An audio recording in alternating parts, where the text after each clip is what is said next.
लाईफमध्ये पहिल्यांदाच एवढा मोठा सरड्या बघितला. चला तुम्हाला मी सगळं स्टार्टिंगपासून सांगते. आता माझी सुट्टीच होती म्हणून आम्ही सगळे सकाळीच तयार होऊन निघालो नाशिकला. आणि नाशिक आमच्या घरापासून म्हणजे छत्रपती संभाजीनगरपासून अगदी 3च तासांनी आहे.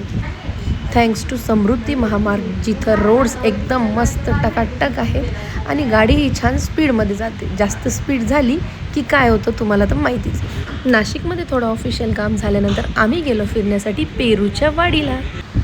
पेरूच्या वाडीला इकडे भरपूर असे गेम्स आहे, लहान लेकरांचे पण आहे आणि मोठ्यांसाठी पण आहे. इथे आम्ही टेस्ट युअर स्किलमध्ये हा पूर्ण तारेतून आपल्या हातातलं हँडल शेवटपर्यंत नेलं तर टेडी बेअर गिफ्ट आहे. मला काही जमलं नाही आणि त्यानंतर त्यांनी पण ट्राय केलं, पण अर्ध्यातून त्यांचंही बजर वाजलं.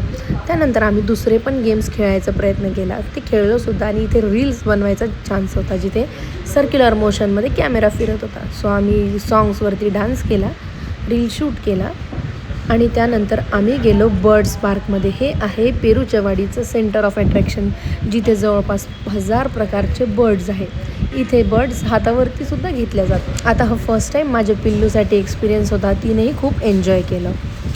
बर्ड्स पार्कमध्ये एवढे सारे बर्ड्स होते ना की मला नावही लक्षात राहत नव्हतं. तरी आम्ही जसे समोर जात होतो ते आम्हाला बर्ड्स दाखवत होते आणि नावही सांगत होते. हातावरसुद्धा घेण्याचे त्यांनी सांगितले, पण मला काही डेअरिंग होत नाही म्हणून मी लांबूनच व्हिडिओ घेऊन पळत होते. तिथे आम्ही भरपूर असे ॲनिमल्स बघितले आणि बाळानेसुद्धा ते नवीन ॲनिमल्स बघून ती खुश झाली. आता हे आम्ही रॅबिट बघितले आणि हा होता सगळ्यात मोठा तिथला सरड्या. याचा कलर इतका स्मूथ आणि डार्क होता ना, तो असा टाईम टू टाईम चेंजसुद्धा करत होता. ॲनिमल्स बघून झाल्यानंतर आम्ही गेलो चुलीवरची मिसळ खाण्यासाठी.